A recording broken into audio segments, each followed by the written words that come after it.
Our guest today says that business acumen is the key to success in the luxury real estate market, and I think he's right.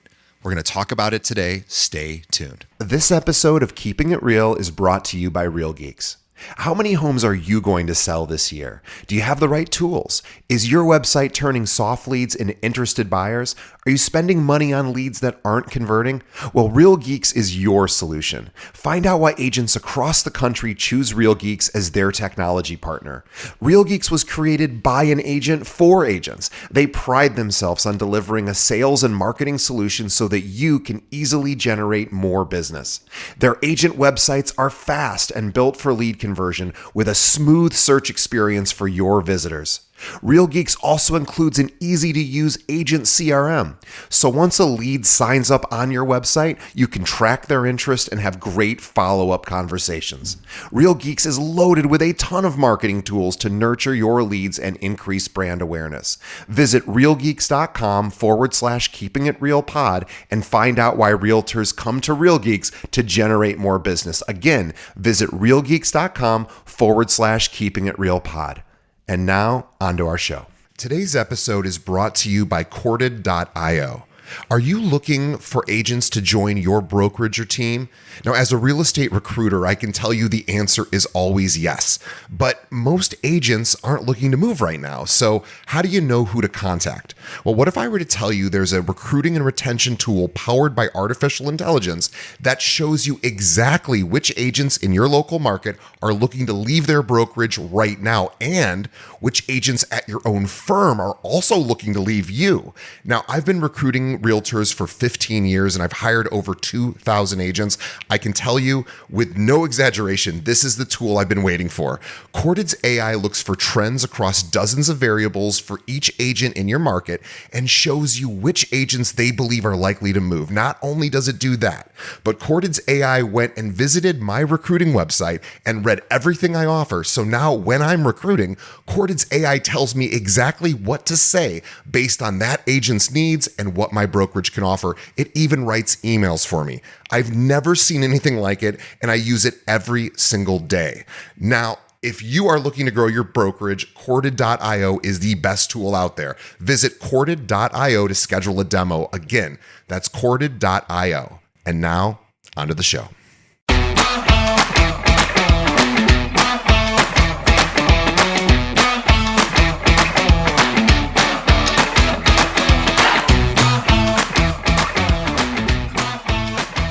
Welcome to Keeping It Real, the largest podcast made by real estate agents and for real estate agents. My name is DJ Paris. I'm your guide and host through the show. And we are talking today to top producer Darwin Stephens. And Darwin is an amazing agent from Dallas, and I want to tell you more about him. He's the CEO and founder of the Raddr Group, RADDR, and he is also the founder and face of Selling Dallas, which is his brand. It's a federally recognized luxury real estate brand redefining how high-level real estate is positioned in Texas. He has more than 25 years of cross-industry leadership experience spanning hospitality, telecom, automotive, and of course, real estate.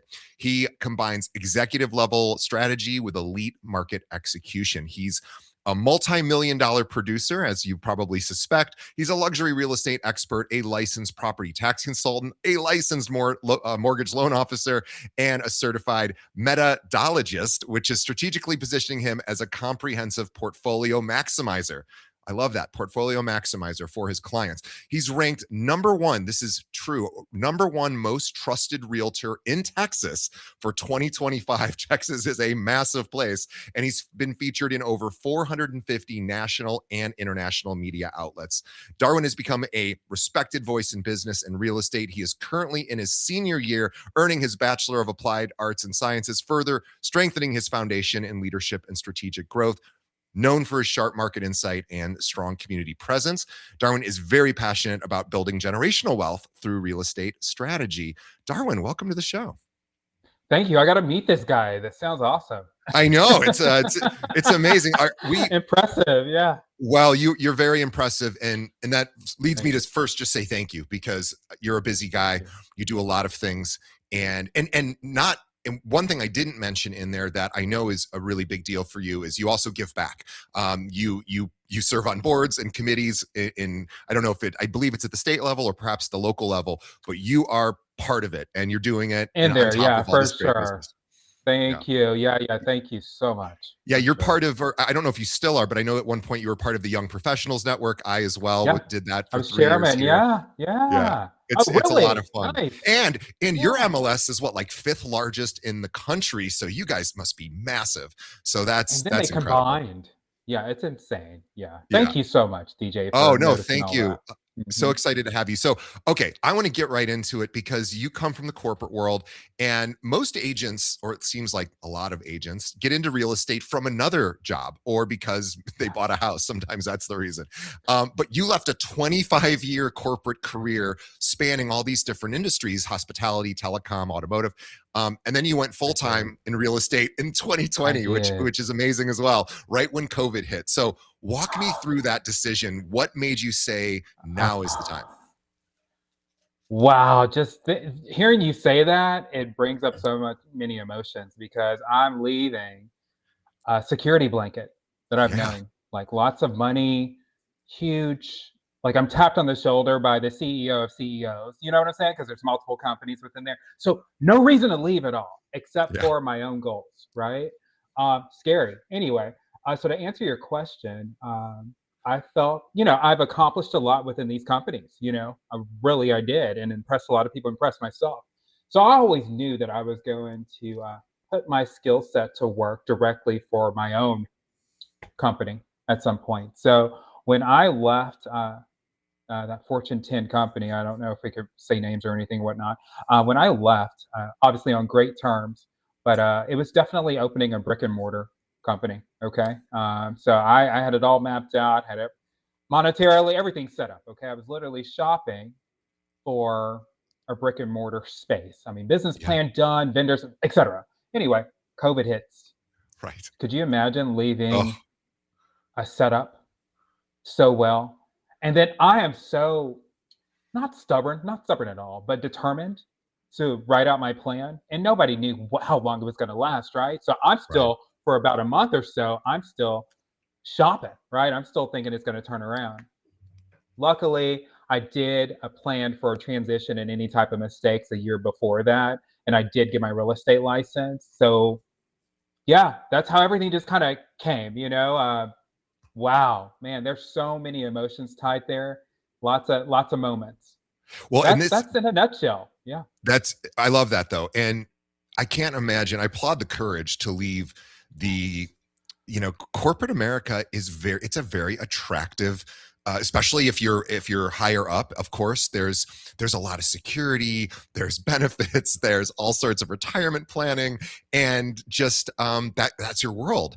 And so to step away from that and say I'm going to bet on myself is it's one thing if someone's desperate and they have very few other options. You weren't, and you Right. had lots of Mhm. options to stay in corporate America and probably go to a lot of different companies that you could have switched over to and just found something else, and you didn't. And I really really applaud you for that, because I always think it's the person that walks away from a seemingly amazing deal to build something better for themselves I without am any. getting chills.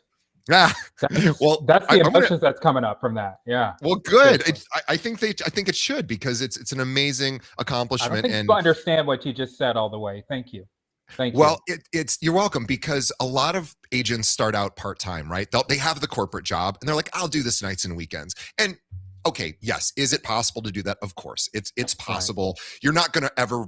It's going to take a lot longer, and it's very difficult to Right. do that. Obviously, serving sort of two masters at the same time, that's very very difficult.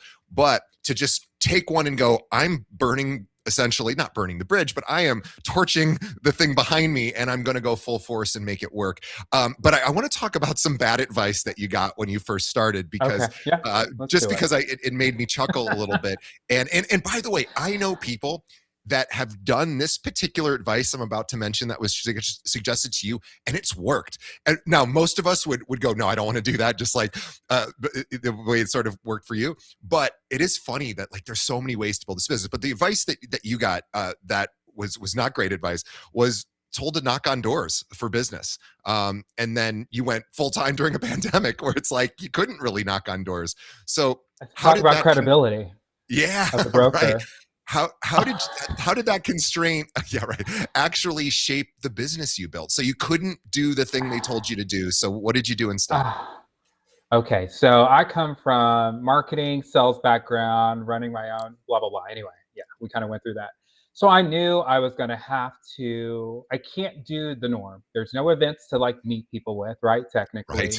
I'm not going to knock doors. First of all, the homes I'm positioned for, um, probably you wouldn't knock those doors technically, So Right. I Those people had don't to want you really, just knocking on their doors. They don't want anybody knocking on their doors. Yeah. at Right. all, exactly. So a couple things, Dylan. Anyway, DJ, excuse me. So what I did, luckily, I was tapped on the shoulder. I have, a few people in the industry that I know. Luckily, I was tapped on the shoulder for development initially, starting out in Wow. Garland. Okay, because of my background. Yeah. So luckily, I had that to kind of push me on through, right? And I learned a lot. I was Wow. able to get around all that, right? Yeah. Yeah. There we go. That's the And by the answer on way, how I got out there. Mhm. you know, by the way, that's an amazing accomplishment to be chosen for development right away. Which Yeah, yeah. so many agents, that's a fantasy for so many agents to do that. And so what a great thing. And I also want to talk about your background, which we didn't mention, but you have a background in acting and theater. And Too. do those skills of performance, of being able to, just relate to an audience or to your fellow actors, do any of those skills translate over into real estate? Do you see them showing up? I think naturally it does, but also that translates in corporate America as well, because you can't have a bad day when you're motivating a team. So I think it's Right. just years of just leading, right?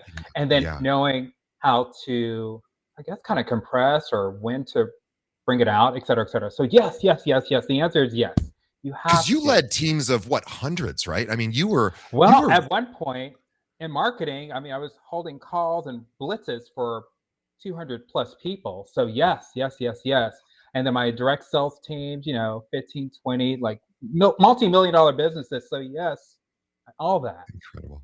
Well, I know that you are play a lot in the luxury space. That is your brand, and it is very. It's a very difficult space for anybody to play in because everybody wants to be a luxury real estate agent. And you've said, and I love this, that business acumen is the edge in luxury real estate, and that most agents they really just don't understand lessons that you've learned in corporate America. But I want to get specific. So, what's like one framework or principle from the corporate world that directly changed how you negotiate a luxury deal, Negotiate a luxury deal. I think or it's just getting a luxury more, listing, yeah, even? just getting a luxury listing. I think it's the questions involved with the discovery process, okay? And whether you have employees or folks you're trying to sell in front of you in corporate America, or multi relationships outside of the box, right, that you're representing the company with, it really does come down to what does the person in front of me actually need, not what I think they need. So it's understanding and then being able to articulate that enough and simplify it. Mm, Sometimes so many people make things so difficult. My secret to success when I was number one seller in America was simplifying the process, the change process, et cetera, et cetera. There you go. That's me in a nutshell, right? There's no magic to it, right? It's being approachable, communicating well, understanding the needs and wants, and executing and following through. yeah, it sounds like a lot of listening. It sounds, instead of presenting, or rather, in lieu of immediately presenting, it's a lot of kind of way maybe a consultant would approach a corporate gig that they're Consultative, work. exactly. Sorry, Yeah. I don't mean to interrupt you, but you're spot on. No, I'm just glad I was on the right path there, because I think that is, maybe if we were all called real estate consultants, maybe it would elevate the skill, or people would rise to, and develop more of those skills to be more consultative. And I know that's the corporate Okay. world, and at least in the Fortune 10 world for sure. And it is Yeah, obviously something that you know. I have just one more to add to that, if I may, because I can't walk away from this without saying I don't assume. Yeah. I do not assume. There are so many people that jump to conclusions and assume, and I've seen it kill careers. I do not assume. I ask basic questions at first, okay, to confirm understanding and jump into it. I do not assume at all, at Yeah. all. Never, never did. It's really Yeah, smart too, because you walk in almost egoless at that point because you're like, I'm here to serve you. And right. if I can get to know you and your actual needs and wants, then I can hopefully serve that up to you. I don't have to filter it through what I think you need or what I think. It's obviously you are going to put your perspective in there, but you're Right. really operating out of just that principle of listening. And I think it sounds so Absolutely. simple, but it's a lot of agents don't maybe have that It's a skill yet. learned skill. Yeah, Yeah, it is a exactly. learned Yep. skill. So you managed hundreds of people, you ran national marketing campaigns.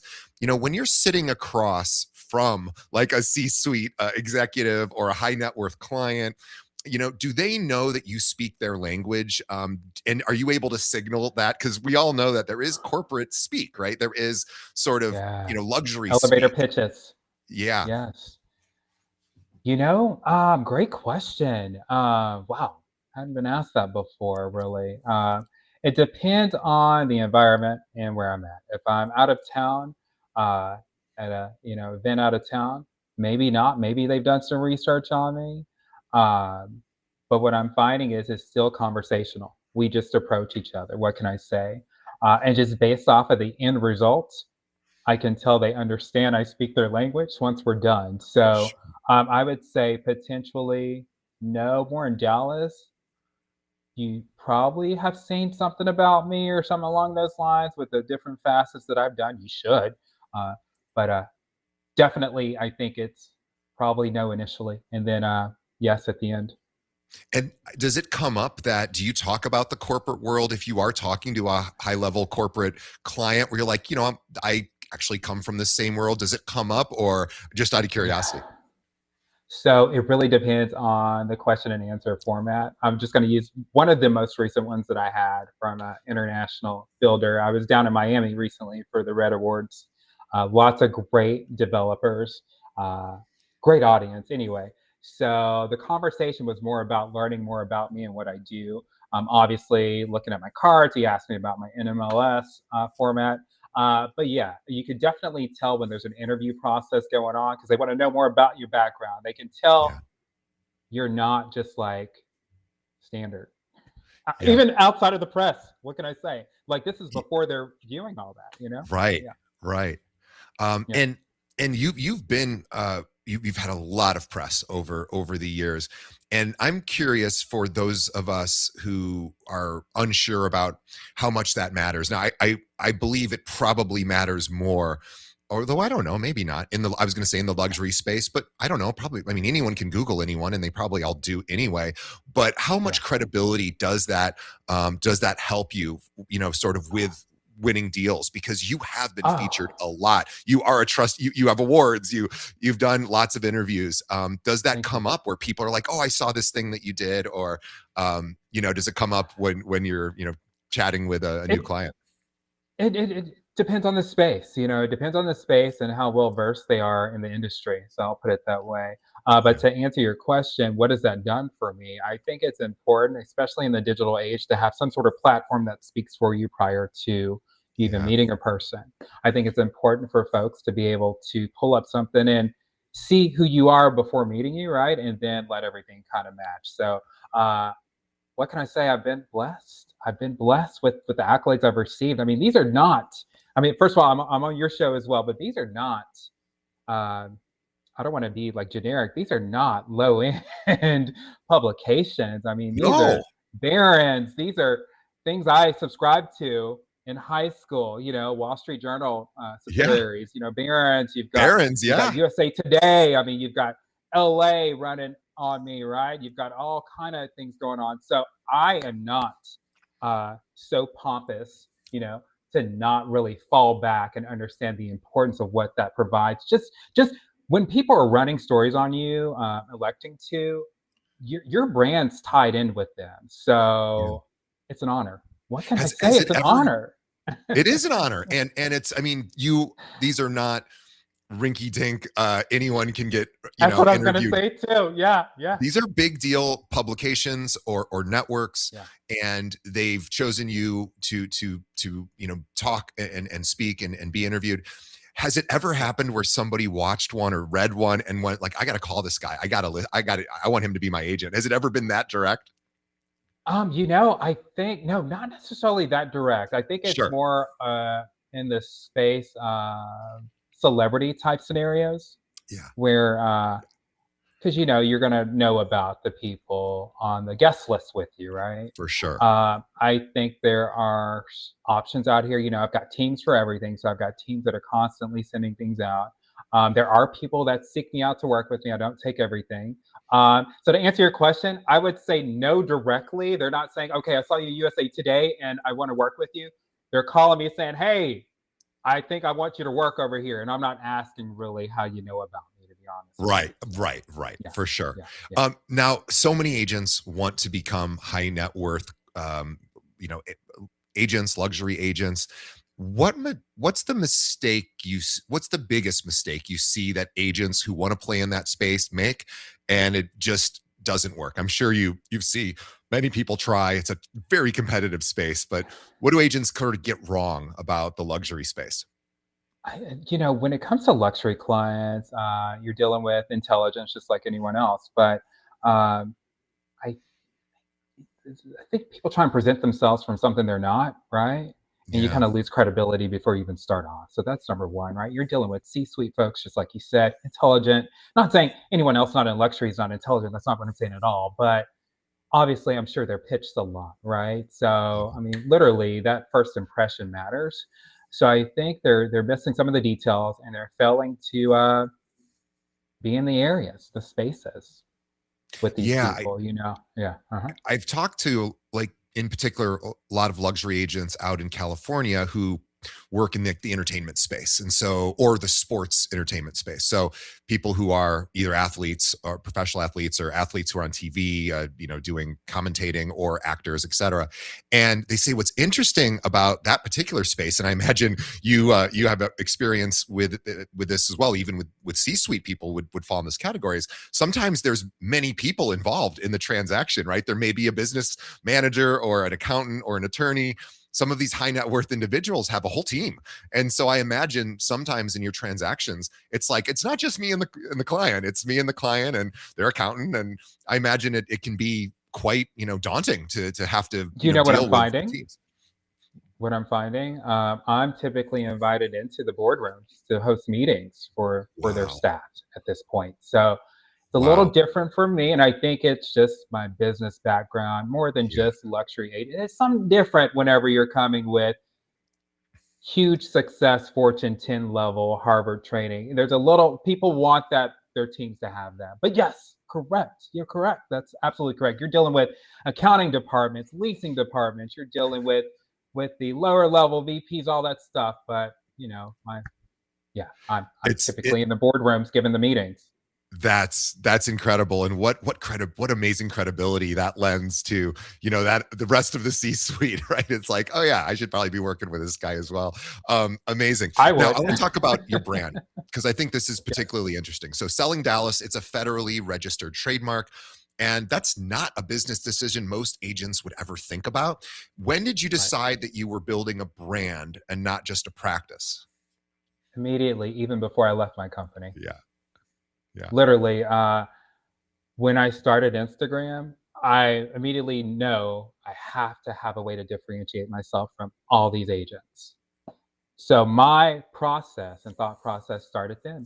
Okay. And it just really came down to, hey, Dallas is a metropolis, right? That megalopolis, excuse me, that's attracting lots of folks. I'm selling, simplicity is what I talked to you about, right? So selling Dallas, that's what it came up with. Um, immediately, Yeah. immediately. Yeah, I figured.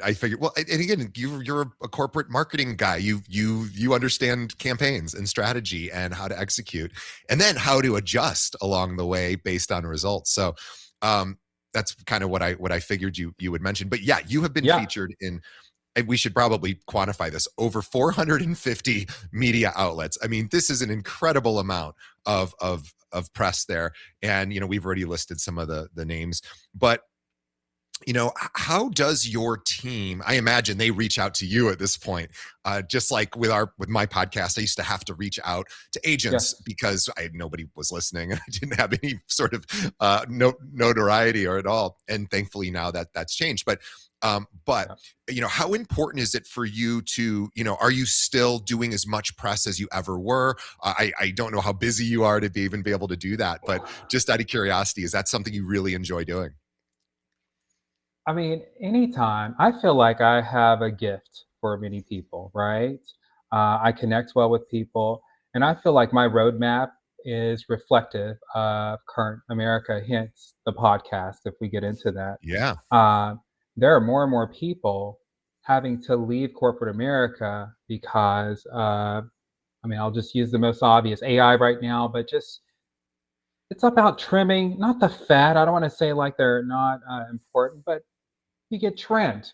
So people are not able to retire. Okay. So what I did in my story transcribes to many people from different backgrounds and different age levels. So to answer your question, I do have pending press that and I don't want to say this to be whatever, that I've declined until a little bit later in the year. Um, so to answer your question, yes, I am still getting press requests. Yes, I do have things pending. And yes, I am able to say not at this time. Amazing. Yeah. Well, it's just truly amazing. Now let's talk about the podcast that's coming up in April, May of this year. You're about to become a media host yourself. So what convinced you that a podcast was the right next move for the brand? Oh God. Just I'm not sure how your story happened, but sometimes things just kind of emerge. What can I say? Um, and that's what it did. The podcast emerged. By the way, it's in June. The build out to the new office will be completed by then, which I was able to get in Preston Hollow, a prestigious neighborhood here in Dallas. Anyway, uh, but it just emerged. The American dream is important to a lot of people, and the pathway, what I've discovered with many people, has changed. It used to be, hey, get you a great job, corporate career, you're going to retire, you're going to have a house, okay, and the family. Well, a couple things are missing, you know. Uh, People aren't able to retire, and then the how do I say this? The home pricing structure isn't as lucrative as it was back in the day, so it takes a little bit more time. So yeah, we definitely are seeing a lot of people creating trying to find new pathways towards the American dream, which is sustainability. People have to retire. People have parents that have to retire. So yeah, this is a hot topic. CNBC's talking about it a lot. We've got the local news talking about the American dream. I'm hearing it everywhere. Um, I even President Trump mentioned it. I want to say a couple months ago. American dream, and he's helping to look for it just based off of what he's done, his positioning. Not being political, I'm just saying from that level down, the American dream is very important, and it emerged. So there you go. Yeah, I love that. So tell us about the format of the show. great. Okay, so it's gonna be me typically. Maybe bring in a guest host. We're talking about hot topics, and then of course I'm intertwined with what do you call that, technology as well. So we'll spotlight some real estate technology. I look forward to, I've got a media company shooting, integrating, maybe home tours at a certain point just to kind of spotlight different dream paths. Let's see what else. I will be traveling to different cities as well to broadcast. So it's emerging, right? Obviously, I've got my full details, stored away. But yeah, that's the gist of it. It's going to be impactful I love that. and And cool, not heavy. Yeah, not heavy. well, once it comes out, we'll definitely push our listeners to check it out. I Thank also you. I want to talk about methodology because this is a tech that I hadn't heard about, and I imagine a lot of our listeners haven't. And I want to talk about this because this is a pretty special thing for that I'm about to mention, because you were handpicked by this company, which I think is headquartered in South Africa, and you were handpicked to kind of help them deploy their hyperreal 3D visualization tech in the Dallas market. So before we get into like what it does, just explain to me what metadology is for someone who's not heard of it. It's exactly what you said. Well, first of all, you'd have to be kind of in the industry to kind of understand the benefits of it. So, what I'm going to break down to you may make sense, which I believe everyone is in the industry. So, it is definitely a technology development solution. Um, I see it as selling out properties and developments before they're even built or fully imagined. Hyperreal, you've already mentioned that terminology, which is goes beyond 3D. Obviously, there's videos on my website to explain it further. We've got, collaboration tools in there, which is extremely helpful when you're dealing with multiple groups, architects. You want to move this, move that.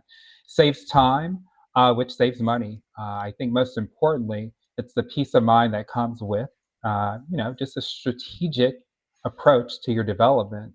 Small upfront acquisition charge, saving money. It's a no-brainer for someone still spending millions or billions of dollars. Uh, what can I say? You can walk the development before you're even there. And I think why I was sought out is that my international customers from Dubai, they've been reaching out for a technology to utilize. They don't necessarily want to fly here all the time to look at properties. So it was spot on. It's Hopefully, I didn't undersell it. It's amazing though. It's it phenomenal. basically, it allows somebody to not just sort of see here's what the place is going to look like. It actually allows them to walk through the property, as you mentioned. That's a truly remarkable thing. Let me bear with me just a second here. There we go. Okay. But yeah, it allows people to really sort of experience the property. Are there goggles involved? How does it work? Is it just on computer? Like, how does it? So right now it is definitely computer based. Excuse me. Obviously implementation. I can't really get into the what's to come, but obviously it's designed for your more advanced spectacles that are out there. Uh, Interactivity. So yeah, and the process works like so. You reach out to me, and I know it's Dallas, but I was tapped for all across the U.S. market. So Wow. literally any state, you reach out to me, I'll get you pre-qualified, and then what we'll do is set you up with a larger meeting to kind of tailor the scenarios with some of my bosses. We do have an office here in Chicago as Yeah, I well, saw that. and That's great. obviously, yeah, yeah, yeah.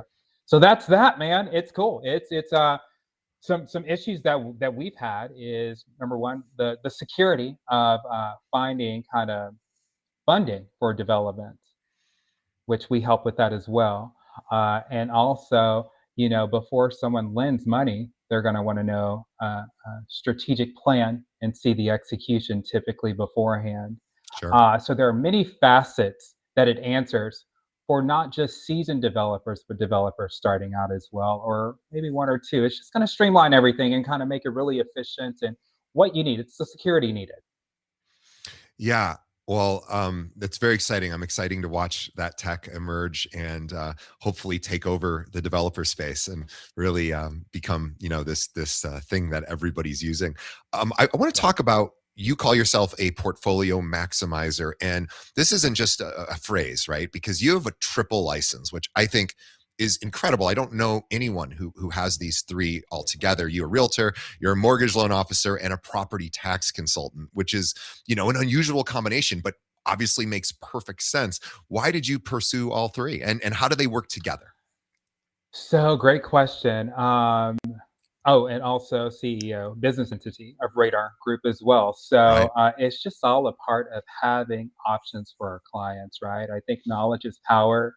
I come from a background not just in corporate America of continuously learning, but I've always liked to learn and know everything. And I don't like to typically take word of mouth from somebody. I'd like to really get in there. So property tax, that's something great to understand. Obviously, we all understand the concept, but to be in there and the branding with the CADs, that's important as well, right? So all this goes with branding, the central appraisal districts, which kind of further solidifies who you are and your knowledge and capabilities. These are professionals that do your property tax. So if they know you know what you're doing, then yeah, everyone else should as well. Yeah, and then so we've got that, the property tax, the licensed mortgage loan officer. I find that people, first of all, my C-suite customers are looking for financing options so they don't have to use their own capital. That's where it started out at number one, right? But also, another benefit to that is that, let's say folks who are doing the onesie, twosie homes or whatever, as I call them, like single. I think it's important that they trust who they're dealing with. And I think if you're able to eliminate another uh, person involved in the deal, I think it just goes that much smoother for you, right? And obviously, I have a team that processes that, so there's no, noise incorporated with that. Sure. Uh, and then what was the other thing? Look at that. I've got methodology, property tax. Yeah. We've got the loan officer and realtor, of course. See Yeah. that? I have to count them up. But yeah, so I, it's it's, just tools, man. I'm and I am, validated. Mhm. I imagine when you're meeting with a client, you're able to talk about a lot of these and say, here are the things I offer that are unique. And being a property tax consultant it's unique. And it really speaks to, again, the level of that luxury client who wants to understand that. And then as an LO, you don't have to rely upon a lender to tell you all of the different options that are out there. You know them, and you can go find the best deal for your client. So you're right. I think they're buying into you. So why not assist them in every way that you can? I think that just makes Yeah, perfect why sense. why wouldn't you wanna work with someone in a team that can help you every step of the way, right? Yeah. Yeah. Yeah. Um, I wanted to ask about. I have one, just basically one closing question for you. So, Okay. and if someone Uh-oh. listening, no, it's a good one. If someone listening right now is in their first or second year of real estate, they're working hard, maybe they haven't broken through quite yet, and they want to eventually work in the luxury space, not today, but down the road. What's the one thing you'd tell them to do, like right now, to start to move the needle forward? Go to networking events. I was a host of networking events for the year, right? And people flew in, all the great people from California and whatnot. Go to networking events and talk to people. That is the best scenario. You're outside of your own box and you present yourself, and everyone's kind of the same until you start talking and figuring out what they do. Yep. Right. That's great Yep. advice. I have one more actually. Thank you. So Yeah. I just remembered one more. So your best advice is still loading, which you've said you've accomplished a lot, but you're still learning, and there's I more to do, am. right? And I am. what's the thing you're most actively working on getting better at right now? Because everyone's working on, well, I hope everyone's working on upping their skills. So what's the one thing you're working on right now for improving your skill?